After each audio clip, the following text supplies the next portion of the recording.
Breaking news చూస్తున్నాం. Skill development case అక్రమమని తనపై నమోదైన ఎఫ్ఐఆర్ను రద్దు చేయాలంటూ మాజీ సీఎం టీడీపీ అధినేత నారా చంద్రబాబు నాయుడు దాఖలు చేసిన క్వాష్ పిటిషన్పై సుప్రీంకోర్టు కీలక తీర్పిచ్చింది. జడ్జిలు అనిరుద్ బోస్, జస్టిస్ వేలా త్రివేది వేర్వేరుగా తీర్పులను వెల్లడించారు. ద్విసభ్య ధర్మాసనం భిన్నాభిప్రాయాలు వ్యక్తం చేసింది. త్రిసభ్య ధర్మాసనానికి ఇవ్వాలని విజ్ఞప్తి చేసింది. దీంతో స్కిల్ కేసులో 17A సెక్షన్ వర్తింపు వ్యవహారం ప్రధాన న్యాయమూర్తి సారథ్యంలోని త్రిసభ్య ధర్మాసనం ముందుకు చేరింది. స్కిల్ డెవలప్మెంట్ కేసులో అవినీతి నిరోధక చట్టంలోని సెక్షన్ 17A కింద గవర్నర్ నుంచి ముందస్తు అనుమతి తీసుకోకుండానే ఏపీసీఐడీ తనపై కేసు నమోదు చేసి అరెస్ట్ చేసిందని చంద్రబాబు పిటిషన్ దాఖలు చేశారు. గతేడాది సెప్టెంబర్ 22న ఏపీ హైకోర్టు తన క్వాష్ పిటిషన్ను కొట్టివేయడంతో ఆయన సుప్రీంకోర్టులో స్పెషల్ లీవ్ పిటిషన్ దాఖలు చేసిన విషయం తెలిసిందే.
స్కిల్ డెవలప్మెంట్ కేసు అక్రమమని తనపై నమోదైన ఎఫ్ఐఆర్ను రద్దు చేయాలంటూ మాజీ సీఎం టీడీపీ అధినేత నారా చంద్రబాబు నాయుడు దాఖలు చేసిన క్వాష్ పిటిషన్పై సుప్రీంకోర్టు కీలక తీర్పిచ్చింది. జడ్జిలు అనిరుద్ బోస్, జస్టిస్ వేలా త్రివేది వేర్వేరుగా తీర్పులను వెల్లడించారు. ద్విసభ్య ధర్మాసనం భిన్నాభిప్రాయాలు వ్యక్తం చేసింది. త్రిసభ్య ధర్మాసనానికి ఇవ్వాలని విజ్ఞప్తి చేసింది. దీంతో స్కిల్ కేసులో 17A సెక్షన్ వర్తింపు వ్యవహారం ప్రధాన న్యాయమూర్తి సారథ్యంలోని త్రిసభ్య ధర్మాసనం ముందుకు చేరింది.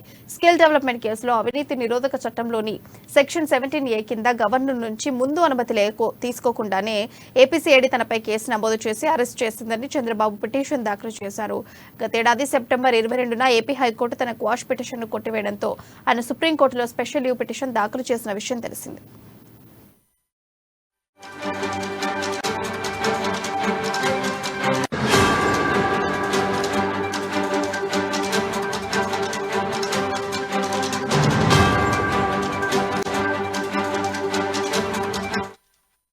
స్కిల్ డెవలప్మెంట్ కేసు అక్రమమని తనపై నమోదైన ఎఫ్ఐఆర్ను రద్దు చేయాలంటూ మాజీ సీఎం టీడీపీ అధినేత నారా చంద్రబాబు నాయుడు దాఖలు చేసిన క్వాష్ పిటిషన్పై సుప్రీంకోర్టు కీలక తీర్పిచ్చింది. అయితే జడ్జిల అనిరుద్ బోస్, జస్టిస్ వేలా త్రివేది వేర్వేరుగా తీర్పులను వెల్లడించారు. ఈ అంశానికి సంబంధించిన సమాచారం మా ఇన్పుట్ ఎడిటర్ శ్రీనివాస్ లైవ్ ద్వారా తెలియజేస్తారు. శ్రీనివాస్, చెప్పండి, అప్డేట్స్ ఏంటి శ్రీనివాస్?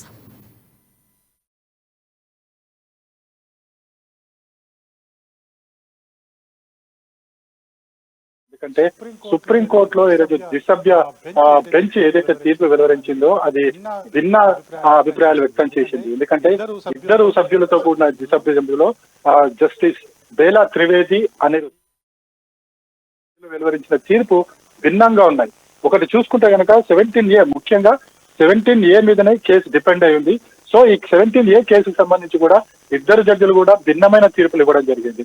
జస్టిస్ వేలా 17A చంద్రబాబు నాయుడుకు వర్తించదు అని చెప్పేసి ఆయన తీర్పు వెలువరిస్తే ఖచ్చితంగా ఇది చంద్రబాబు నాయుడుకి వర్తిస్తుంది 17A అని చెప్పేసి జస్టిస్ అనిరుద్ వెల్లడించడం జరిగింది. అంటే మొత్తానికి చూసుకుంటే కనుక ఇప్పటి వరకు కూడా చంద్రబాబు నాయుడు వేసిన క్వాష్ పిటిషన్ 17A చుట్టే తిరుగుతుంది. సో 17A మీద ఇప్పటికీ కూడా సుప్రీంకోర్టు ధర్మాసనం ఏ విధమైన క్లారిటీ ఇవ్వలేదని చెప్పొచ్చు. ఇద్దరి వెలువరించిన తీర్పు నేపథ్యంలోనే ఈ కేసును సిజేఐ బెంచ్కి, త్రిసభ్య ధర్మాసనానికి బదిలీ చేయడం జరిగింది. ఈ కేసు ఎప్పుడు టేకప్ చేస్తారు అనేది కూడా చూడాల్సిన అవసరం ఉంది. మొత్తానికి చూసుకుంటే కనుక ఏదైతే చంద్రబాబు నాయుడుకి సంబంధించిన స్కిల్ స్కామ్ కేసులో చంద్రబాబు నాయుడుకి ఇప్పటికీ కూడా ఊరట లభించలేదు అని చెప్పేసి మనం చెప్పొచ్చు. అయితే కింది కోర్టులో బెయిల్ వచ్చింది కాబట్టి చంద్రబాబు నాయుడు ఉన్నారు, కానీ ముఖ్యంగా క్వాష్ పిటిషన్ మీదనే Chandrababu Naidu bail case depend అయి ఉందని చెప్పొచ్చు. ఎందుకంటే మనకి సెప్టెంబర్ 22న ఏదైతే ఏపీ హైకోర్టు కీలకమైన తీర్పు వెలువరించింది, ఏదైతే 17A చంద్రబాబు నాయుడుకు వర్తించదు అని చెప్పేసి స్పష్టమైన తీర్పు ఇచ్చిన నేపథ్యంలోనే చంద్రబాబు నాయుడు తరపు న్యాయవాదులు సుప్రీంకోర్టును ఆశ్రయించడం జరిగింది. అయితే ముందుగా మనం సుప్రీంకోర్టుకు సంబంధించి అక్కడ జరిగిన వాదనకు సంబంధించి చూసుకుంటే కనుక సెప్టెంబర్ 22న చంద్రబాబు నాయుడుకు సంబంధించిన హైకోర్టు ఇచ్చిన తీర్పుని సవాల్ చేస్తూ సుప్రీంకోర్టుకు వెళ్ళిన చంద్రబాబు నాయుడు తరపు న్యాయవాదులు అక్కడ సుదీర్ఘమైన తన వాదనలు వినిపించడం జరిగింది. 17A ఖచ్చితంగా చంద్రబాబు నాయుడుకు వర్తిస్తుందని చెప్పేసి పదే పదే చెప్పడం జరిగింది. ఎందుకు వర్తిస్తుందన్న దాన్ని కూడా వాళ్ళు అనేక కారణాలు చూపించడం జరిగింది. ఏదైతే చంద్రబాబు నాయుడు తరపున ఏదైతే కేసు నమోదైందో 2022లో కేసు నమోదు కావడం జరిగింది. అదేవిధంగా ఏదైతే 17A ప్రజాప్రతినిధులకు వర్తిస్తుంది అని చెప్పేసి 2018లో ఒక 17A సెక్షన్ తీసుకురావడం జరిగింది. ఈ సెక్షన్ ప్రకారం FIR నమోదైన తేదీనే ఇక్కడ తీసుకోవాలని చెప్పేసి చట్టం చెబుతుంది అని చెప్పేసి చంద్రబాబు నాయుడు తరపు న్యాయవాదులు పదే పదే వాదిస్తూ వచ్చారు. ఏదైతే 409 ప్రకారం చంద్రబాబు నాయుడు అరెస్టును అక్రమమైనది అని చెప్పేసి కూడా స్పష్టం చేశారు. ముఖ్యంగా 17A వర్తిస్తుంది అన్నప్పుడు ఖచ్చితంగా చంద్రబాబు నాయుడుని అరెస్టు చేయాలంటే గవర్నర్ అనుమతి తీసుకోవాలి. ఇక్కడ గవర్నర్ అనుమతి తీసుకోకుండానే అరెస్టు చేశారని చెప్పేసి పదే పదే చంద్రబాబు నాయుడు తరపు న్యాయవాదులు ఆడ సుప్రీంకోర్టులో తమ వాదన వినిపించడం జరిగింది. అందుకు సంబంధించిన సాక్ష్యాధారాలను ప్రవేశపెట్టకుండానే కేవలం ఈ కేసుకు సంబంధించి 409 చంద్రబాబుని అరెస్ట్ అక్రమమైనది, 17A చంద్రబాబు నాయుడుకి వర్తిస్తుంది కాబట్టి చంద్రబాబు నాయుడుని అరెస్ట్ చేయడం జరగదు, దీన్ని క్వాష్ చేయమని చెప్పేసి సుప్రీంకోర్టులో చంద్రబాబు నాయుడు తరపు న్యాయవాదులు వాదించడం జరిగింది. అయితే అట్ ది సేమ్ టైం ప్రభుత్వ తరపున CID న్యాయవాదులు కూడా కేసులో ఇంప్లీడ్ కావడం జరిగింది.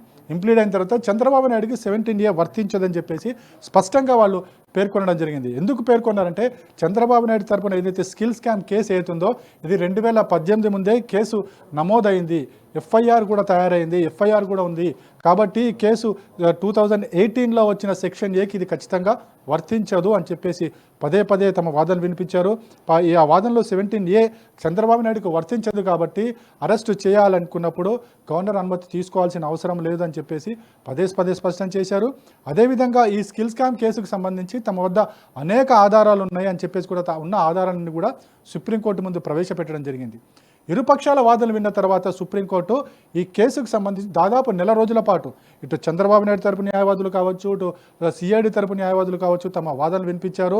దీనికి సంబంధించిన వివరాలన్నీ కూడా తెప్పించుకోవడం జరిగింది. దీనికి సంబంధించి ఆధారాలు కూడా తెప్పించుకోవడం జరిగింది. హైకోర్టులో జరిగిన ఆర్గ్యుమెంట్స్ని, అదేవిధంగా కింది కోర్టులో జరిగిన ఆర్గ్యుమెంట్స్ని కూడా సుప్రీంకోర్టు ధర్మాసనం తమ ముందు తెచ్చుకోవడం జరిగింది. ఇవన్నీ కూడా తీసుకున్న తర్వాత దాదాపు 2 నెలలు కావస్తుంది. 2 నెలలు అంటే అక్టోబర్ 20న కేసుకు సంబంధించి తుది తీర్పు వెలువడుతుంది అనుకున్నప్పుడు కూడా కేసును రిజర్వ్ చేయడం జరిగింది. తీర్పును రిజర్వ్ చేసిన తర్వాత ఈ కేసుకు సంబంధించి పూర్వాపరాలు కావచ్చు, అదేవిధంగా 17Aకి సంబంధించి కూడా పూర్తి స్థాయిలో దేశ వ్యాప్తంగా అనేక కేసులు ఉన్నాయి. సో ఈ కేసులకు సంబంధించి కూడా ఒక స్టడీ చేయడం జరిగింది. స్టడీ చేసిన తర్వాత ఈరోజు కొద్దిసేపటి క్రితమే జస్టిస్ త్రివేది, అదేవిధంగా జస్టిస్ అనిరుద్ధుల ధర్మాసనం కేసుకు సంబంధించి భిన్నాభిప్రాయాలు వ్యక్తం చేయడం జరిగింది. దీన్ని ఇంకా తీర్పు అని మనం ఇంకా చెప్పలేము. తీర్పు అంటే ఒకే రకంగా తీర్పు ఉండాలి, కానీ ఇక్కడ ఇద్దరు కూడా భిన్నాభిప్రాయాలు వ్యక్తం చేయడంతో ఇప్పుడు కేసు మళ్ళీ మొదటికి వచ్చినట్లయింది. అంటే జస్టిస్ త్రివేది చెప్పేది ఏంటంటే 17A చంద్రబాబు నాయుడుకి వర్తించదు, ఈ కేసుకు సంబంధించి వర్తించదు కాబట్టి అరెస్టు చేయవచ్చు, గవర్నర్ అనుమతి తీసుకోవాల్సిన అవసరం లేదు. ఇది ఒక్క చంద్రబాబు నాయుడు విషయంలో కాదు, ప్రజాప్రతినిధులు కావచ్చు, ప్రభుత్వ ఉద్యోగులు కావచ్చు, ఏవైతే ఆస్తుల విషయంలో ఎక్కడైనా అవకతవకలకు పాల్పడితే ఖచ్చితంగా అరెస్టు చేయవచ్చు అని చెప్పేసి చెప్పడం జరిగింది. 17A అనేది ఈ కేసుకు వర్తించదు, ఎందుకంటే 2018 ముందే కేసు నమోదైంది కాబట్టి అని చెప్పేసి జస్టిస్ బేలా త్రివేది అభిప్రాయపడుతూ తన తీర్పును వెలువడించడం జరిగింది.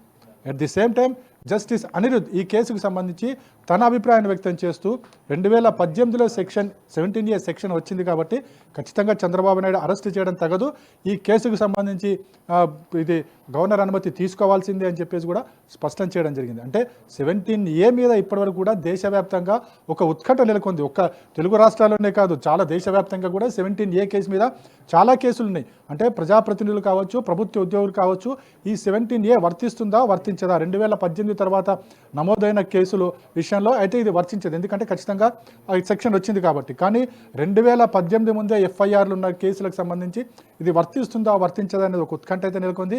ఈ ఉత్కంఠకు తెరపడుతుందని చెప్పేసి కూడా చాలామంది భావించారు, కానీ ఇక్కడ ఆ విధంగా జరగలేదు. ఇక్కడ కూడా భిన్నాభిప్రాయాలు వ్యక్తం కావడంతో ఇప్పుడు కేసు త్రిసభ్య బెంచ్కు వెళ్ళడం జరిగింది. త్రిసభ్య బెంచ్లో చీఫ్ జస్టిస్తో పాటు మరో 2 సభ్యులు ఉంటారు. మళ్ళీ ఈ కేసు మొదటికి వచ్చినట్లే అని చెప్పేసి కూడా న్యాయ నిపుణులు చెప్తున్నారు. ఎందుకంటే ద్విసభ్య ముందు బెంచ్ ఏవైతే ఆర్గ్యుమెంట్స్ జరిగిందో ఈ ఆర్గ్యుమెంట్స్ మళ్ళీ అక్కడ పరిగణలోకి తీసుకోవడానికి ఉండదు. ఎందుకంటే మళ్ళీ ఫ్రెష్గా అక్కడ ఆర్గ్యుమెంట్స్ చేయాల్సి ఉంటుంది. ఆర్గ్యుమెంట్స్ చేసిన తర్వాత అక్కడ 3 సభ్యుల్లో 2 సభ్యులు ఏకీభవించాల్సిన అవసరం ఉంటుంది.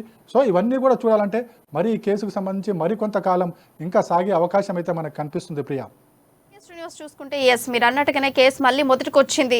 అయితే ఈ కేసు ఓ కొలికి వచ్చే అవకాశం ఎప్పటి వరకు ఉందంటారు? అంటే ఈ ఎన్ని రోజులు సాగేటువంటి అవకాశం ఉందంటారు ఈ కేసు? ఇది సుప్రీంకోర్టుకి సంబంధించిన కేసులు కాబట్టి ఇంత తొందరగా తేలే అవకాశాలు అయితే మనకు కనిపించట్లేదు. ఎందుకంటే ఆర్గ్యుమెంట్స్ ముఖ్యంగా క్వాష్ పిటిషన్ అంటే ఒక కేసుకు సంబంధించి 17A క్వాష్ చేయాలంటే మాత్రం చాలా భిన్నాభిప్రాయాలు వ్యక్తమైన పరిస్థితి మనం చూస్తున్నాం. ఎందుకంటే 17A అనేది చాలా కీలకమైనది. అంటే ఒక ప్రజాప్రతినిధి మీద కావచ్చు, లేకపోతే ప్రభుత్వ ఉద్యోగి మీద కావచ్చు, ఈ కేసు పెట్టాలా, పెట్టకూడదా అనే దాని మీద కీలకంగా చర్చ జరిగింది. ఈ ద్విసభ్య బెంచ్ ముందు కూడా ఇవి సుదీర్ఘ వాదనలు విన్న తర్వాత కూడా ఇలా భిన్నాభిప్రాయాలు వ్యక్తమవుతున్న నేపథ్యంలో మళ్ళీ ఈ కేసును మొదటికి తీసుకురావాలి, మళ్ళీ ఆర్గ్యుమెంట్స్ అన్ని వినాలి. హైకోర్టు ఇచ్చిన తీర్పును మళ్ళీ సుప్రీంకోర్టు CJI జస్టిస్ ధర్మాసనం ముందు 3 సభ్యులు ఉంటారు కాబట్టి వాళ్ళ ముందుకి హైకోర్టు తీర్పు వస్తుంది, కింది కోర్టు తీర్పులు వస్తాయి. అదేవిధంగా చంద్రబాబు నాయుడు కేసుకు సంబంధించి ఏవైతే ఆధారాలు ఉన్నాయో ఆధారాన్ని కూడా మళ్ళీ త్రిసభ్య బెంచ్ ముందు పెట్టాల్సిన అవసరం ఉంటుంది. మళ్ళీ ఆర్గ్యుమెంట్స్ చంద్రబాబు నాయుడు తరపు న్యాయవాదులు కావచ్చు, ప్రభుత్వ తరపు CID తరపు న్యాయవాదులు కావచ్చు, తమ ఆర్గ్యుమెంట్స్ వినిపించాల్సి ఉంటుంది. ఈ ఆర్గ్యుమెంట్స్ విన్న తర్వాత 3 సభ్యుల ధర్మాసనం ఏ విధంగా దీన్ని రిసీవ్ చేసుకుంటుందో చూడాలి. రిసీవ్ చేసుకున్న తర్వాత 2 సభ్యులు దాన్ని ఏకీభవిస్తూ తీర్పు ఒకేలాగా ఉండాల్సిన అవసరం ఉంది. సో ఇవన్నీ కూడా జరగాలనుకుంటే కనుక ద్విసభ్య బెంచ్కే దాదాపుగా నెల రోజుల పాటు కేవలం క్వాష్ పిటిషన్ సంబంధించి నెల రోజుల పాటు ఆర్గ్యుమెంట్ జరిగింది. సో మళ్ళీ దీన్ని మొదటి నుంచి ఆర్గ్యుమెంట్స్ తీసుకురావాలనుకుంటే కనుక దీనికి సంబంధించి మరిన్ని రోజులు ఆర్గ్యుమెంట్ జరుగుతుందో చూడాల్సిన అవసరం ఉంది. మళ్ళీ తీర్పు ఎన్ని రోజుల్లాగా వెలువరిస్తారో చూడాల్సిన అవసరం ఉంది. ఈ లోపు మనకి వేసవి సెలవులు వచ్చే అవకాశం కూడా ఉంది, ఎన్నికలు కూడా వచ్చే అవకాశాలు ఉన్నాయి. సో ఇవన్నీ చూసుకుంటే కనుక ఇన్ని రోజులు పడుతుందని మనం చెప్పలేము. ద్విసభ్య ధర్మాసనం ఈ కేసును తీసుకున్న తర్వాత కేసు మళ్ళీ ట్రయల్స్లోకి వచ్చిన తర్వాత మాత్రమే ఎన్ని రోజులు పడుతుందని మనం చెప్పే అవకాశం ఉంటుంది. ప్రియా, నెక్స్ట్ అయితే శ్రీనివాస్, ఇప్పుడు చూసుకుంటే సుప్రీంకోర్టు తీర్పును ఒకవేళ వాయిదా వేసేటువంటి అవకాశం ఉంటే చంద్రబాబు తరఫున న్యాయవాదులు నెక్స్ట్ తీసుకునేటువంటి ప్లాన్ ఎలా ఉండొచ్చు? సుప్రీంకోర్టు త్రిసభ్య బెంచ్కి వెళ్ళింది కాబట్టి మళ్ళీ అక్కడ ఆర్గ్యుమెంట్స్ వినిపించాల్సిన అవసరం ఖచ్చితంగా ఉంటుంది. ఎందుకంటే ఇప్పటి వరకు అనిరుద్ధ్ బోసు, అదేవిధంగా జస్టిస్ బేలా త్రివేది ఈ కేసుకు సంబంధించి ఆర్గ్యుమెంట్స్ విన్నారు. అట్ ది సేమ్ టైం ఇవే ఆర్గ్యుమెంట్స్ మళ్ళీ అక్కడ త్రిసభ్య బెంచ్ మీద కూడా ఉంచాలి. ఎందుకంటే అక్కడ త్రిసభ్య బెంచ్లో 3 సభ్యులు కూడా వేరుంటారు, 3 జడ్జిలు కూడా వేరే ఉంటారు. వీళ్ళిద్దరే కనుక ఉంటే మళ్ళీ సేమ్ తీర్పు వచ్చే అవకాశం ఉంది. కానీ అక్కడ త్రిసభ్య బెంచ్లో ఎంత 3 జడ్జిలు ఉంటారు, అందులో CJI ప్రధానంగా ఉంటారు, ఆ తర్వాత 3 జస్టిస్లు ఉంటారు. సో ఇక్కడ 3 జడ్జీల్లో కూడా ఏకాభిప్రాయం రావాలి, ఇద్దరి దగ్గర నుంచి ఏకాభిప్రాయం రావాలి. కాబట్టి ఇది సమయం తీసుకునే అవకాశం ఉంది. ఖచ్చితంగా చంద్రబాబు నాయుడు తరపు న్యాయవాదులు వాదనలు వినిపిస్తారు, CID తరపు న్యాయవాదులు వాదనలు వినిపిస్తారు. ఈ వాదన విన్న తర్వాతనే కేసుకు సంబంధించి సుప్రీంకోర్టు తన తీర్పును వెలువరిస్తుంది. Priya, Srinivas, thank you for updates.